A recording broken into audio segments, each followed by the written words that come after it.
हालत है आप सभी को। दोस्तों आज की वीडियो में हम लोग पढ़ेंगे सीटेट पेपर 1 में जो सवाल पूछा गया था आपका हिंदी से वर्ष 2021 में 27 दिसंबर 2021 में जो आपका क्वेश्चन पूछा गया था सीटेट पेपर 1 में हिंदी से, वह सभी प्रश्न आज हम इस वीडियो में पढ़ेंगे। ठीक है दोस्तों, यह आपका प्रीवियस ईयर क्वेश्चन है। यदि आपको सीटेट की एग्ज़ाम पास करना है तो दोस्तों हम आपको बता दूं कि वर्ष 2011 से लेकर के 2024 तक के सीटेट की जितने भी एग्ज़ाम हुआ है, जितने भी वर्ष में, ठीक है, वह सिर्फ आप प्रीवियस ईयर क्वेश्चन लगा लेते हैं, मैं कहता हूं निश्चित रूप से आप सीटेट की एग्ज़ाम पास कर जाएंगे।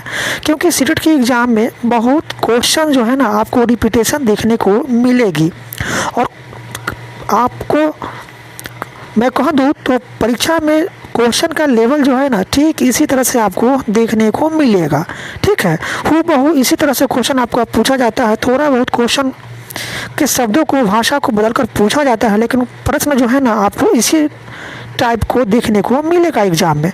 तो कुछ नहीं, आप सिर्फ 2011 से लेकर के 2024 तक सीटेट के जितने भी परीक्षाएं हुआ है, ठीक है, वो सिर्फ आप प्रीवियस ईयर क्वेश्चन को लगा लीजिए, निश्चित रूप से सीटेट की एग्ज़ाम पास कर जाइएगा। ठीक है, आपको टाइम पास करना है तो इधर उधर का वीडियो देखिएगा तो आपको क्या होगा, उसमें कुछ आपको देखने को कुछ मिलेगा भी नहीं, ना आपको परीक्षा के लिए उतना लाभदायक होगी कम समय में। ठीक है, और सीधा सटीक तैयारी आप प्रीवियस ईयर क्वेश्चन से कर सकते हैं। तो प्रीवियस ईयर क्वेश्चन ही पढ़िए, आपको निश्चित रूप से सफलता मिलेगी, मैं कहता हूं। ठीक है, तो दोस्तों हम आपके लिए लगातार 2011 से 2024 तक के जितने भी एग्ज़ाम हुआ है सीटेट की, ठीक है, वो सभी का प्रश्न मैं आपके सामने लेकर आऊँगा। ठीक है, तो आज हम आपके लिए लेकर आया हूँ 27 दिसंबर 2021 सीटेट पेपर 1 में जो हिंदी का प्रश्न पूछा गया था, वो सभी प्रश्न आज हम इस वीडियो में पढ़ेंगे। तो चलिए शुरुआत करते हैं हिंदी पेपर। ठीक है, हिंदी का क्वेश्चन है पेपर 1 का। ठीक है, सीटेट पेपर 1 की हिंदी का प्रश्न है। प्रश्न यहाँ दिया हुआ है निर्देश। ठीक है, आप जानते हैं कि हिंदी में 30 नंबर का प्रश्न पूछा जाता है सीटेट पेपर 1 में। ठीक है, कितने नंबर का प्रश्न पूछा जाता है? 30 नंबर का प्रश्न पूछा जाता है हिंदी से, जिसमें आपका 15 नंबर का पद्यांश और 15 नंबर जिसमें आपका गद्यांश और पद्यांश मिलाकर के 15 नंबर का प्रश्न पूछा जाता है। ठीक है, तो यहाँ पर देखिए आपका यहाँ पर गद्यांश यहाँ पर दिया हुआ है। ठीक है, और गद्यांश पर आधारित प्रश्न आपसे पूछा जा रहा है। तो पहले आप ध्यानपूर्वक गद्यांश को पढ़ेंगे कि गद्यांश में क्या पूछा जा रहा है हमसे, और इसी में से आपको प्रश्न पूछा जाएगा। ठीक है, तो पहले आप गद्यांश को पढ़िए, गद्यांश क्या है, और इसी तरह का गद्यांश आपको परीक्षा में पूछा जाता है। और यह सभी आपका प्रीवियस ईयर क्वेश्चन है। तो प्रीवियस ईयर क्वेश्चन पढ़ने से आपको समझ में आ जाएगा कि प्रश्न किस तरह से पूछा जाता है एग्जाम में, तो तैयारी आपको बिल्कुल सटीक ढंग से हो जाएगी। तो चलिए, यहाँ पर गद्यांश दिया हुआ है, गद्यांश को पढ़िए ध्यानपूर्वक, और इस पर आधारित प्रश्न आपको देखने को मिलेगा। देखिए यहाँ पर गद्यांश दिया हुआ है, यहाँ पर क्वेश्चन पूछा जा रहा है कि निर्देश 121 से 128 नीचे दिए गए गद्यांश को पढ़कर पूछे गए प्रश्नों के सबसे उपयुक्त उत्तर वाले विकल्प को चुनिए। तो चलिए गद्यांश को पढ़ते हैं। गद्यांश को ध्यानपूर्वक पढ़िए, इसी पर आधारित प्रश्न आपको मिलेगा। विद्यालय में किसी भाषा के अध्ययन में कितनी योग्यता प्राप्त की जा सकती है, यह बात केवल इस पर ही निर्भर नहीं है कि कोई भाषा कितने वर्षों तक सीखी जाती है। विद्यालय में किसी भाषा के अध्ययन में कितनी योग्यता प्राप्त की जा सकती है, यह बात केवल इस पर ही निर्भर नहीं है कि कोई भाषा कितने वर्षों तक सीखी जाती है, अपितु इस पर भी निर्भर है कि विद्यार्थियों के सामने क्या अभिप्रेरणा है। ठीक है, भाषा की अवस्था पर सीखी जा रही है, भाषा किस अवस्था पर सीखी जा रही है तथा उपलब्ध शिक्षक और उपागम शिक्षण पद्धतियाँ किस प्रकार की है। ठीक है, यहाँ कह रहा है आपको कि भाषा किस अवस्था पर सीखी जा रही है तथा उपलब्ध शिक्षक और उपागम और शिक्षण पद्धतियाँ किस प्रकार की है। भाषा और समझ का गहरा रिश्ता है। भाषा और समझ का गहरा रिश्ता है, पर क्या शिक्षा में समझ की ज़रूरत पर ध्यान दिया जा रहा है? भाषा से ही हम सार्थक अवधारणाएं बनाते हैं, संबंधों का संजाल बनाते हैं, कुछ नवीन कर पाते हैं, दूसरों अपने को समझ पाते हैं। किस भाषा से? बच्चों की अपनी भाषा की संरचना उनके दिमाग में पहले से ही है। बच्चों का भी उनकी भाषा की संरचना दिमाग में क्या है, पहले से ही है। जब वे कोई नई चीज़ें देखते हैं तो उसका संबंध पहले के अनुभवों से जोड़ते हैं और नई विशेषताएं पता करते हैं, तब जाकर उस चीज़ की अवधारणा बनाती है। ठीक है, तब जाकर के उस चीज़ की अवधारणा बनती है। तो दोस्तों ये आपका गद्यांश था। ठीक है, अब गद्यांश पर आधारित यहाँ प्रश्न आपसे पूछा जा रहा है। चलिए प्रश्न क्या कहता है, दिया हुआ है आपके सामने। प्रश्न है, शिक्षा में किसकी ज़रूरत पर ध्यान देने की बात की गई है। शिक्षा में किसकी ज़रूरत पर ध्यान देने की बात की गई है। तो भाषा सीखने की शिक्षण पद्धतियों के नवीकरण। ठीक है, भाषा सीखने की शिक्षण पद्धतियों के नवीनीकरण पर ध्यान देने की बात की गई है शिक्षा पर। ठीक है, तो ऑप्शन जो है 4 राइट आंसर जगह भाषा सीखने की शिक्षण पद्धतियों के नवीनीकरण की। चलते हैं अगले प्रश्न की तरफ। अगला प्रश्न है आपके सामने। प्रश्न है, भाषा सीखने में सर्वाधिक रूप में क्या महत्वपूर्ण है। भाषा सीखने में सर्वाधिक रूप में क्या महत्वपूर्ण है। तो प्रोत्साहन की उपस्थिति। ठीक है, भाषा सीखने में किस चीज़ की सर्वाधिक महत्वपूर्ण है। तो यह आपका प्रोत्साहन की उपस्थिति। ऑप्शन 2 राइट आंसर जगह प्रोत्साहन की उपस्थिति। और यह सभी आपका गद्यांश में दिया हुआ है। ठीक है, और इसी से संबंधित प्रश्न यहाँ पूछा जा रहा है। यदि आप गद्यांश को ध्यानपूर्वक पढ़िएगा ना तो सारा इसका आंसर जो है आपको गद्यांश में ही मिल जाएगा। प्रस्तुत गद्यांश में भाषा के किस प्रकार का उल्लेख नहीं है। प्रस्तुत गद्यांश से भाषा के किस प्रकार का उल्लेख नहीं है, बताइए। तो ये आपका नवीन रचना करना। ठीक है, नवीन रचना करना। गद्यांश में भाषा के प्रकार का उल्लेख नहीं किया गया है। ऑप्शन 2 राइट आंसर हो जाएगा नवीन रचना करना।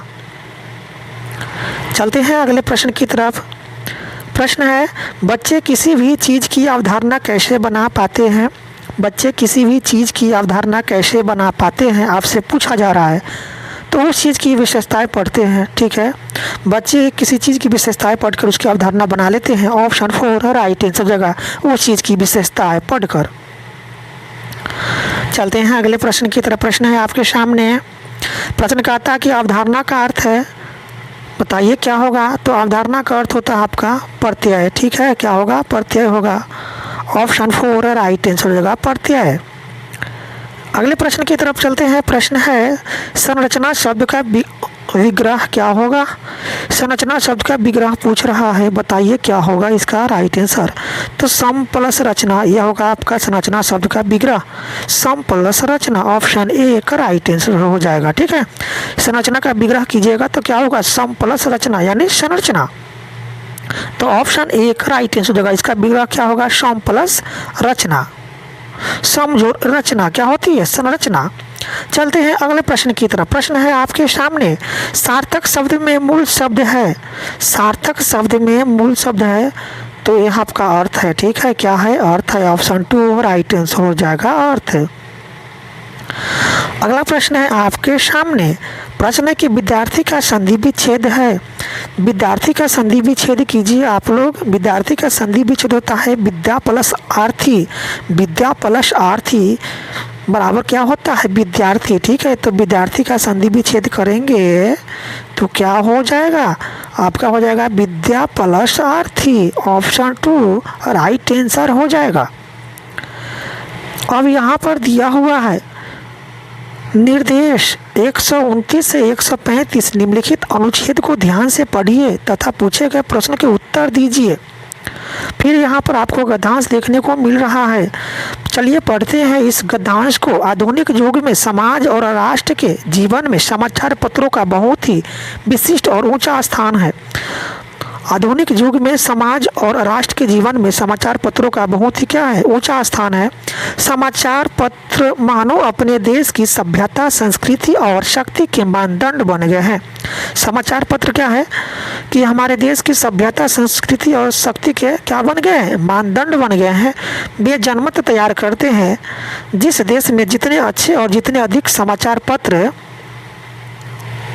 होते हैं वह देश उतना ही उन्नत और प्रभावशाली हो समझा जाता है। बहुत से क्षेत्रों में जो काम समाचार पत्र कर जाते हैं वे बड़ी बड़ी सेवाएं और बड़े बड़े राजनीतिक भी नहीं कर पाते हैं। समाचार पत्र एक और तो जनता का मत सरकार और संसद पर प्रकट करते हैं, दूसरी ओर देश में सुदृढ़ और संतुष्ट लोकमत क्या करते हैं, तैयार करते हैं। कौन? समाचार पत्र। देश को सब प्रकार से जागृत तथा सजीव रखने में जितनी अधिक सहायता समाचार पत्रों से मिलती है उतनी शायद किसी और चीज़ों से नहीं मिलती है। इसलिए आजकल समाचार पत्रों का बहुत महत्व है। अब यहाँ पर इस गद्यांश पर आधारित प्रश्न आपसे पूछा जा रहा है। प्रश्न निम्नलिखित में से कौन सा समाचार पत्रों का प्रमुख कार्य नहीं है? तो देखिए, शिक्षा का प्रसार करना यह समाचार पत्रों का मुख्य कार्य नहीं होता है। ठीक है, तो ऑप्शन आपका 4 राइट आंसर हो जाएगा। शिक्षा का प्रसार करना यह समाचार पत्रों का प्रमुख कार्य नहीं है, तो ऑप्शन आपका 4 राइट आंसर हो जाएगा, शिक्षा का प्रसार करना। चलते हैं अगले प्रश्न की तरफ। प्रश्न है आपके सामने। प्रश्न है कि देश में अच्छे समाचार पत्र होना क्यों आवश्यक है? देश में अच्छे समाचार पत्र होना क्यों आवश्यक है? तो मजबूत और सुस्पष्ट लोकमत तैयार करने के लिए, ठीक है, मजबूत और संपुष्ट लोकमत तैयार करने के लिए देश में अच्छे समाचार पत्र होना आवश्यक है, तो ऑप्शन 2 राइट आंसर हो जाएगा, मजबूत व संपुष्ट लोकमत तैयार करने के लिए। चलते हैं अगले प्रश्न की तरफ। प्रश्न है आपके सामने। देश को सभी प्रकार के जागृत तथा सजीव रखने का अर्थ है, तो देश की जनता को जागरूक व अपने विचार को रखने के लिए प्रेरित करना। ठीक है, देश के सभी प्रकार के जागृत तथा सजीव रखने का अर्थ क्या है? तो देश की जनता को जागरूक व अपने विचारों को रखने के लिए प्रेरित करना, ये क्या है आपका? देश के सभी सजीव को जागृत करने का अर्थ होता है, तो ऑप्शन 2 राइट आंसर हो जाएगा, देश की जनता को जागरूक व अपने विचारों को रखने के लिए प्रेरित करना। अगला प्रश्न है आपके सामने। प्रश्न है कि देश की सभ्यता संस्कृति के मानदंड है, तो देश की सभ्यता संस्कृति के मानदंड है आपका क्या? तो ये आपका क्या हो जाएगा राइट आंसर? तो ये है आपका समाचार पत्र। ठीक है, देश की सभ्यता संस्कृति के मानदंड है आपका समाचार पत्र। ठीक है, तो ऑप्शन 1 का राइट आंसर हो जाएगा समाचार पत्र। अगला प्रश्न है आपके सामने। प्रश्न कहता है कि निम्नलिखित शब्दों में से कौन सा सु उपसर्ग का उदाहरण नहीं है?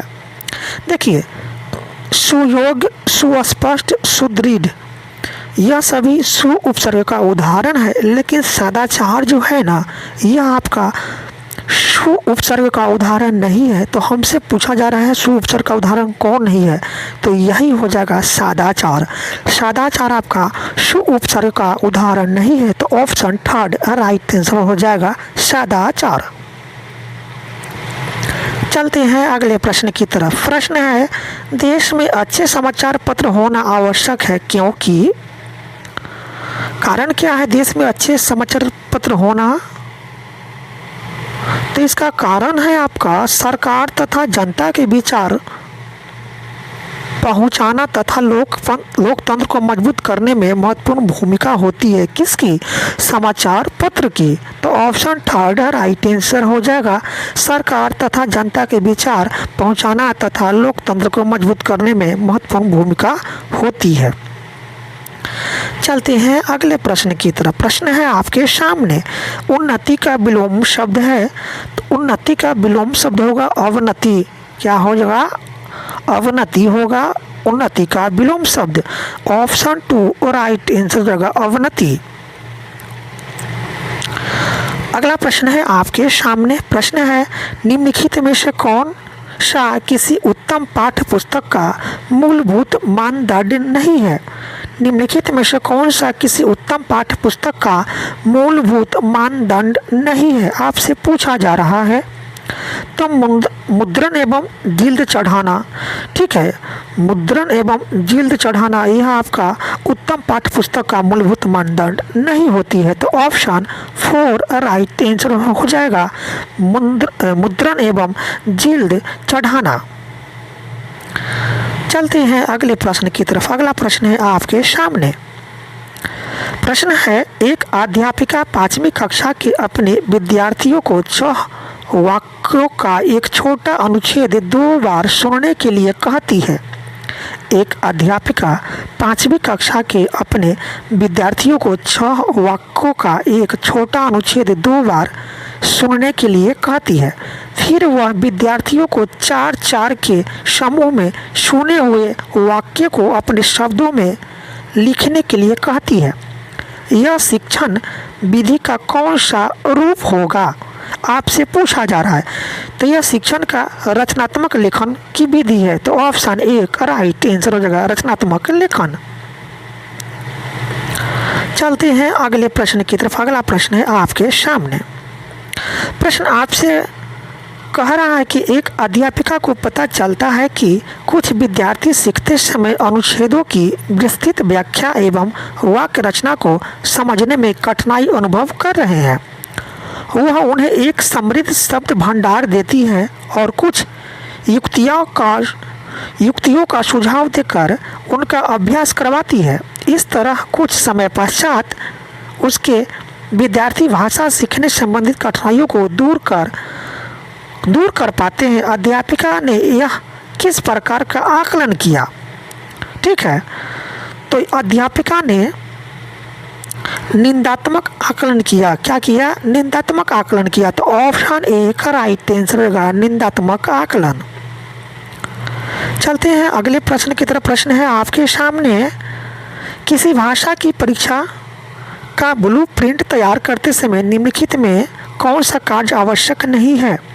किसी भाषा की परीक्षा का ब्लूप्रिंट तैयार करते समय किसी निम्नलिखित में से कौन सा कार्य आवश्यक नहीं होगी, आपसे पूछा जा रहा है क्वेश्चन। तो इसका राइट आंसर होगा कठिनाई के स्तर को महत्व देना। ठीक है, कठिनाई के स्तर को महत्व देना जो है किसी भी भाषा की परीक्षा का ब्लूप्रिंट तैयार करने के लिए आवश्यक नहीं होती है। ठीक है, तो ऑप्शन जो है आपका 3rd राइट आंसर हो जाएगा कठिनाई के स्तर को महत्व देना। ठीक है, ऑप्शन क्या हो जाएगा? 3rd हो जाएगा आपका राइट आंसर। चलते हैं अगले प्रश्न की तरफ। अगला प्रश्न है आपके सामने। प्रश्न आपके सामने है कि एक शिक्षक श्यामपट्ट पर स्पष्ट लेख में कुछ शब्द लिखता है या लिखती है और विद्यार्थी उन शब्दों को अपनी अभ्यास पुस्तिका में लिखते हैं। निम्नलिखित में से कौन सी विधि वर्तनी सिखाने की इस तकनीकी से मेल खाती है? एक शिक्षक जो है श्यामपट्ट पर स्पष्ट लेख में कुछ शब्द लिखती है। ठीक है, और विद्यार्थी जो है ना उन शब्दों को अपनी अभ्यास पुस्तिका में लिखती हैं। ठीक है, उस शब्द को क्या है, विद्यार्थी जो है उस शब्द को अपनी अभ्यास पुस्तिका में लिखते हैं। तो यहाँ पूछता है कि यह कौन सी विधि वर्तनी सिखाने की तकनीक से मेल खाती है? ठीक है, तो यह ऑप्शन आपका हो जाएगा, यह विधि है आपका प्रतिलेखन विधि। ठीक है, यानी शिक्षक बोर्ड पर लिख रहे हैं, बच्चे जो है उसको देख करके अपने अभ्यास पुस्तिका पर लिख रहे हैं।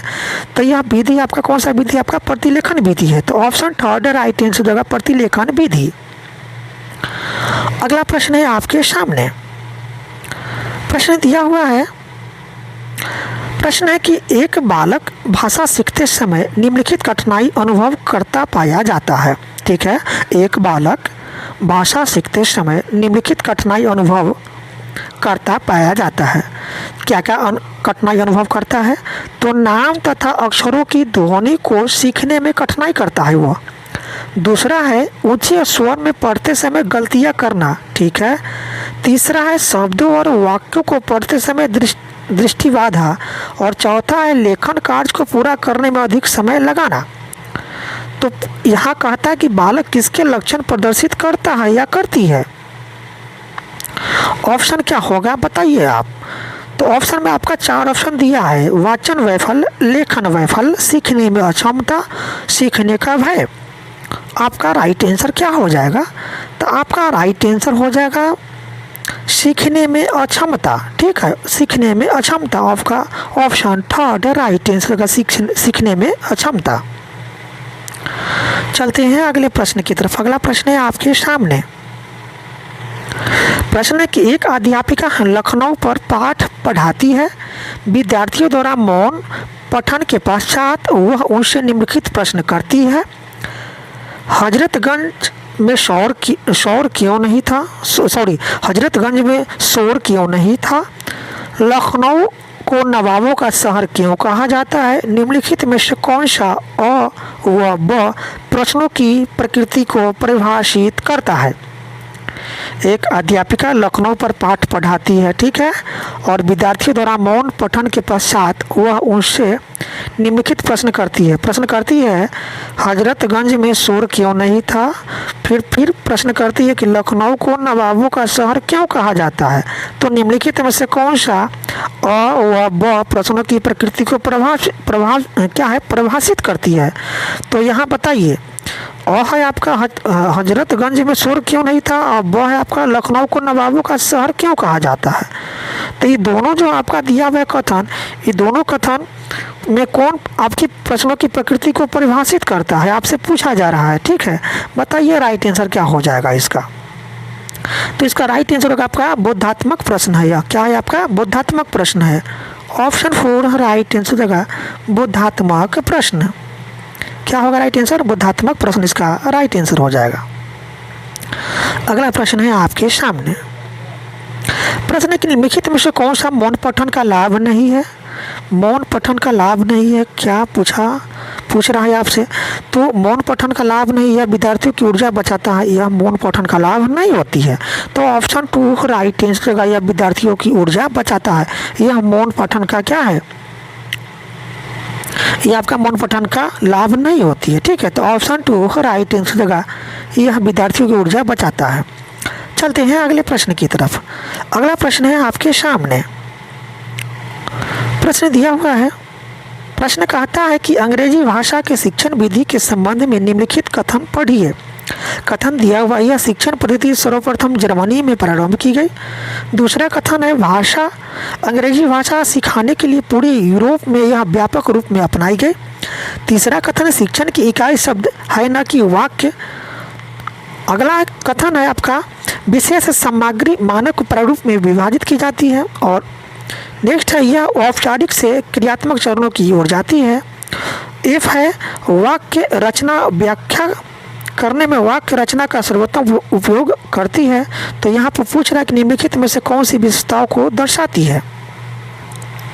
यहाँ पर आपसे पूछा है कि निम्नलिखित में से इन विशेषताओं को दर्शाती है। ठीक है, क्या होगा इसका राइट आंसर? तो इसका राइट आंसर होगा आपका दृश्य श्रव्य विधि। क्या होगा? दृश्य श्रव्य विधि इसका राइट आंसर हो जाएगा। चलते हैं अगले प्रश्न की तरफ। अगला प्रश्न है आपके सामने। प्रश्न है आपके सामने दिया हुआ, निम्नलिखित कथन पढ़कर सही विकल्प को चयन कीजिए। कथन दिया हुआ है, मूल्यांकन का उप कौशल उपागम जो जिन बिंदुओं में मदद की जरूरत है, यह अध्यापक की सहज बुद्धि को भांपने की परिलक्षित करता है। इसका तर्क ब दिया हुआ है, लेखन और श्रवण की परीक्षा को कई उपकौशलों में बांटा जा सकता है, एकीकृत भाषा परीक्षणों द्वारा पूरा किया जा सकता है। अब यहाँ पूछा है कि इसमें कौन आपका कथन और इसका तर्क ब दिया हुआ है, तो यहाँ आपसे पूछा जा रहा है कि कौन सही होगा। ठीक है, बताइए इसका राइट आंसर। तो देखिए, दोनों अ और ब दोनों कथन सही है और ब अ की सही व्याख्या करता है। तो ऑप्शन 2 राइट आंसर हो जाएगा। दोनों कथन सही है, यानी अ और ब दोनों कथन सही है और ब जो है अ की सही व्याख्या करता है। तो ऑप्शन 2 राइट आंसर हो जाएगा। चलते हैं अगले प्रश्न की तरफ। प्रश्न है आपके सामने। प्रश्न कहता है कि एक अध्यापक किसी पाठ्य सामग्री का आधा भाग स्वयं ऊंचे स्वर में पढ़कर अपने विद्यार्थियों से कहता है या कहती है कि वे उस पाठ के अंत को अपने अनुसार पूर्ण करें। ठीक है, एक शिक्षक जो है ना, पाठ को पहले स्वयं अपने पाठ स्वयं जो है किताब को उचित स्वयं पढ़ता है, ठीक है, और उसके बाद विद्यार्थियों से कहता है कि अपने अनुसार इसको क्या करे, अंत करो, यह किस प्रकार की गतिविधि है, ठीक है। प्रश्न फिर से पढ़िए, प्रश्न क्या पूछा जा रहा है कि एक अध्यापक किसी पाठ्य सामग्री का आधा भाग स्वयं ऊंचे स्वर में पढ़कर अपने विद्यार्थियों से कहता है कि क्या कहता है कि वे उस पाठ को अंत को अपने अनुसार पूर्ण करें, ठीक है। यह किस प्रकार की गतिविधि है, तो यह गतिविधि आपका अंतर्बोध आधारित गतिविधि, ऑप्शन 4 राइट आंसर, अंतर्बोध आधारित गतिविधि। यानी शिक्षक आधा पढ़ करके बच्चों को पूर्ण करने के लिए कह रहा है, तो यह आपका शिक्षण की कौन सी विधि है, तो आपका है अंतर्बोध आधारित गतिविधि, ठीक है, ऑप्शन 4 राइट आंसर हो जाएगा। चलते हैं अगले प्रश्न की तरफ। प्रश्न है आपके सामने, प्रश्न कहता है कि निम्नलिखित पद्धतियों में कौन सी पद्धति विद्यार्थियों में शब्द भंडार विकसित करने की सर्वोत्तम युक्ति है। निम्नलिखित पद्धतियों में कौन सी पद्धति विद्यार्थियों में शब्द भंडार विकसित करने की सर्वोत्तम युक्ति है, तो सभी नए शब्दों का वाक्यों में प्रयोग करना, ठीक है, सभी नए शब्दों का वाक्यों में प्रयोग करना, ठीक है, ऑप्शन 4 राइट आंसर हो जाएगा। यह आपका शब्द भंडार विकसित करने की सर्वोत्तम युक्ति है, ठीक है, ऑप्शन 4 राइट आंसर हो जाएगा, सभी नए शब्दों का वाक्यों में प्रयोग करना। चलते हैं अगले प्रश्न की तरफ। प्रश्न है आपके सामने, प्रश्न पूछा जा रहा है कि बहुभाषिता का प्रयोग एक संसाधन के रूप में करना चाहिए जिससे प्रत्येक बच्चे को सुरक्षा एवं स्वीकृति का एहसास हो, ठीक है। बहुभाषिता का प्रयोग एक संसाधन के रूप में करना चाहिए जिससे प्रत्येक बच्चों को सुरक्षा एवं स्वीकृति का एहसास होनी चाहिए, तो ऑप्शन 3 राइट आंसर हो जाएगा। प्रश्न है आपके सामने दिया हुआ कि कक्षा में विद्यार्थियों को प्रायः कहानी सुनाई जानी चाहिए क्योंकि इससे इसकी नैतिक शिक्षा मिलती है, ठीक है। कक्षा में विद्यार्थियों को प्रायः कहानी सुनाई जानी चाहिए क्योंकि इससे इसकी क्या है, नैतिक शिक्षा मिलती है, तो ऑप्शन 2 राइट आंसर हो जाएगा। इससे नैतिक शिक्षा मिलती है, इसलिए कक्षा में प्रायः विद्यार्थियों को कहानी सुनाई जानी चाहिए, ऑप्शन 2 राइट आंसर हो जाएगा, इससे नैतिक शिक्षा मिलती है। और लास्ट प्रश्न है आपका हिंदी का। प्रश्न है कि भाषा अर्जन का अर्थ है, तो भाषा अर्जन का अर्थ होता है किसी भाषा को अनौपचारिक परिवेश में अनजाने में ही सीख लेना, भाषा अर्जन का अर्थ होता है, ठीक है, तो ऑप्शन 2 राइट आंसर हो जाएगा, किसी भाषा को अनौपचारिक परिवेश में अनजाने में ही सीख लेना। तो दोस्तों इस तरह से आपका 27 दिसंबर, ठीक है, 27 दिसंबर 2021 में जो आपका सीटेट पेपर 1 में जो हिंदी का प्रश्न पूछा गया था वह सभी प्रश्न समाप्त हुआ। यह सभी आपका प्रीवियस ईयर क्वेश्चन था दोस्तों, कुछ नहीं, आपको सिर्फ 2011 से 2024 तक सीटेट की जो एग्ज़ाम हुआ है वह सभी प्रश्न को लगा लेना है। निश्चित रूप से आप सीटेट की एग्ज़ाम पास कर जाएंगे और हम आपके लिए लगातार 2011 से 24 तक सीटेट की जितने भी परीक्षाएँ हुआ है, जितने भी डेट में, वो सभी क्वेश्चन मैं लेकर आऊँगा। तो चैनल को ज़रूर सब्सक्राइब कर लीजिएगा, वीडियो को अधिक से अधिक अपने दोस्तों में शेयर कीजिएगा। फिर मिलते हैं अगले साल की प्रीवियस ईयर क्वेश्चन के साथ। वीडियो देखने के लिए आपका बहुत बहुत धन्यवाद।